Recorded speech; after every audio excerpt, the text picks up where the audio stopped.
you're a doctor, if you're a lawyer, if you're an engineer, architect, then those tens of thousands of dollars in debt, you can get rid of them like this, and you'll always have work in those fields. But if we use the gender studies, social work, general studies, bro, what are you gonna do?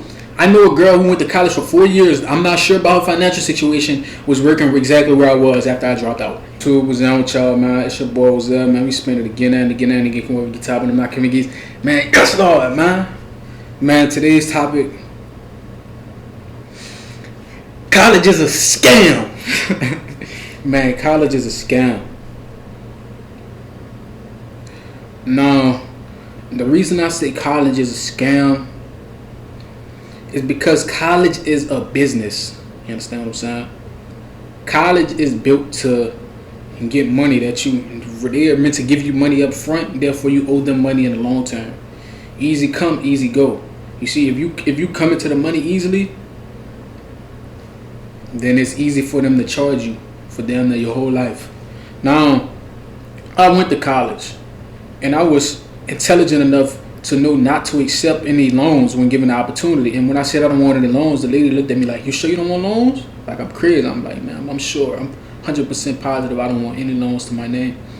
Now, obviously, I don't want to give y'all my whole financial situation, but just know I never accepted any loans.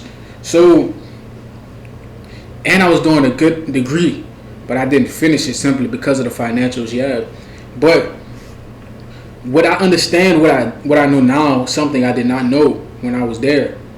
You see, different degrees are not created equally.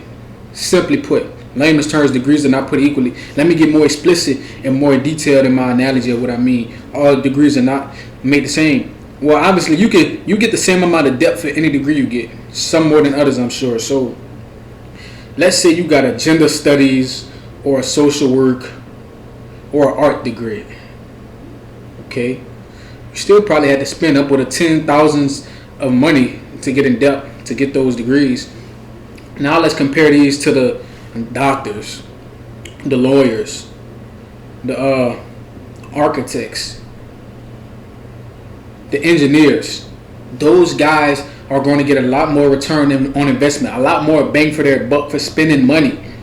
You see, I like listening to older people talk about money to me, their experiences with money, and I can not make the mistakes that they made because I listen more than I talk.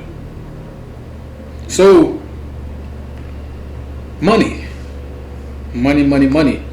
If you're a doctor, if you're a lawyer, if you're an engineer, architect, then those tens of thousands of dollars in debt, you can get rid of them like this, and you'll always have work in those fields. But if we use the gender studies, social work, general studies, bro, what are you gonna do?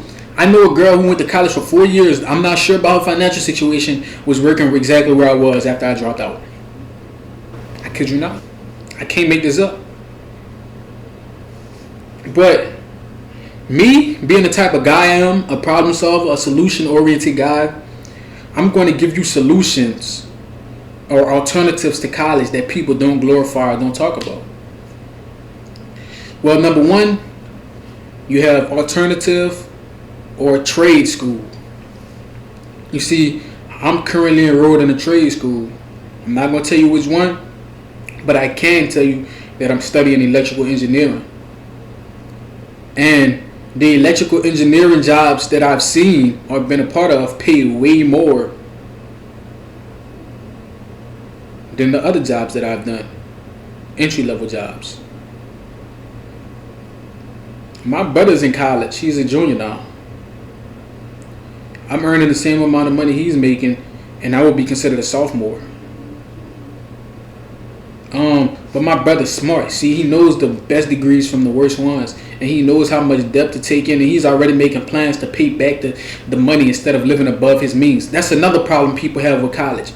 People conflict college with riches and with abundant lifestyles, which it can be, but first, you have to pay back what you owe. You see, a smart parent or a smart guardian or a smart person that you look up to or a smart mentor will always tell you, never get yourself in debt. And if you do, pay it back quickly as possible. And don't get huge amounts of debt. Only get debt that you know you can pay back, and only get debt that you want or that you need. Never get debt that you want. They don't want y'all to hear this. 12, they probably trying to get me because they don't want y'all to hear this knowledge. But y'all gonna hear this knowledge today. Hear me? Yes, Lord, man. So, ultimately, bro, if you're gonna go to college, some people go there for the fun. Bro, you're spending tens of thousands of dollars just to have fun. You're not getting a good degree, you're just want to have fun. If you want to have fun, you're going to have fun your whole life. People think they only have their youth to have fun. The richest people in the world have the most fun because they have the most free time on their hands. You see, there's a difference between riches and wealth. Wealthy people means you can live without working. Those are the people that legitimately have fun. You see, they don't want you to notice. They want you to think being rich. Rich is cool. You have a lot of assets in your name. That's cool. But how wealthy are you? Anybody could be rich, but your riches could be tied to somebody else. Look at Kanye. With the snap of somebody's finger, Kanye's net worth dropped. His net worth dropped. And I'm not saying this to throw shade, but I'm throwing this to give you a perfect analogy of why wealth is better than riches, or why having ownership of things is better than being stuck to somebody and dependent on them. And if you go to college, you're depending on the system to save you. Only you can save you. Only you can acquire these skills. Only you can use these skills to fund yourself and to monetize your lifestyle. But stop trying to live above your means to impress other people who wouldn't give a shit about you anyway. I had to learn this the hard way. Because me, when I was young, I never tried to fit in. I learned this the hard way. It wasn't really that hard. It was kind of easy for me. But I learned that the people who want to fit in the most aren't even happy with themselves. They aren't even happy with themselves. So are you going to live above your means to impress people that don't give a shit about you? Or are you going to be true to yourself? Because you are with you 24 hours of the day regardless of what anybody else talking about.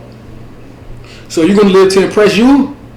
To motivate you? To do better by you? And to impress somebody else who wouldn't give a shit about you? YouTube, don't demonetize this video. In fact, y'all could. I really don't care. I don't depend on YouTube for money. But, man, listen, bro. Understand that college is a scam, in a sense, unless you know what you're doing and getting a good degree and plan and make a good plan to pay the debt back as quickly as possible. Otherwise, it's a scam. There are alternatives to college that can give you just as much, maybe even more money. Entrepreneurship are the wealthiest people, usually self-made, millionaires, billionaires. So there's multiple routes and avenues to this thing called life, than the only avenue being college. But if you do college, make sure you do it right. Make sure you know what you're doing. Set a plan. Don't go to college just to have fun. And have fun when you're doing good, but don't go there just to have fun. You know, have a balance. And with that being said, like, comment, subscribe, share this video to somebody who need to hear it, man. I'm putting y'all on a grade 8 S tier game, man. Y'all show me some love, man. Till next time.